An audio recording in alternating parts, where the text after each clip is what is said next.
IPL 2024 ఎలిమినేటర్లో RCB RR తలపడనున్నాయి.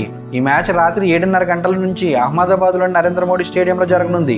ఈ మ్యాచ్లో ఓడిన టీం ఇంటిదారి పడుతుంది. గెలిచిన టీం రెండో క్వాలిఫైర్లో సన్ రైజర్స్ హైదరాబాద్తో ఫైనల్ బెర్త్ కోసం తలపడుతుంది. ఐపీఎల్ 2024లో జరిగిన అతిపెద్ద అద్భుతం ఆర్సీబీ ప్లే ఆఫ్స్కి చేరడం. ఒక దశలో టేబుల్లో చిట్ట చివరి స్థానంలో ఉండి వరుసగా 6 మ్యాచ్లు గెలిచి టాప్ 4లోకి చేరింది. అలాంటి టీంతో రాజస్థాన్ రాయల్స్ ఎలిమినేటర్తో తలపడనుండడం అంత సులువైన విషయం కాదు. రాజస్థాన్ రాయల్స్ మాత్రం తమ చివరి 4 మ్యాచ్ల్లోనూ ఓడిపోయింది. చివరి లీగ్ వర్షం వల్ల రద్దయింది. ఆ టీం గెలుపు ముఖం చూసి చాలా రోజులే అవుతుంది. ఇలాంటి పరిస్థితుల్లో రెడ్ హెడ్ ఫామ్లో ఉన్న ఆర్సీబీతో మ్యాచ్ అంటే మామూలు మాటలు కాదు. పైగా ఇందులో ఓడిపోతే ఇంటిదారి పట్టాల్సిన వస్తుందన్న ఒత్తిడి అదనం. ఇలాంటి పరిస్థితుల్లో సంజు శాంసన్కి అగ్ని పరీక్షగా ఈ ఎలిమినేటర్ నిలవబోతుంది. రాజస్థాన్ రాయల్స్కు అతిపెద్ద ప్రమాదం ఆర్సీబీ ఓపెనర్ విరాట్ కోహ్లీ నుంచే ఉంది. అతడు ఈ సీజన్లో టాప్ ఫామ్లో ఉన్నాడు. లీగ్ స్టేజ్లోనే 708 పరుగులతో టాప్ స్కోరర్గా నిలిచాడు.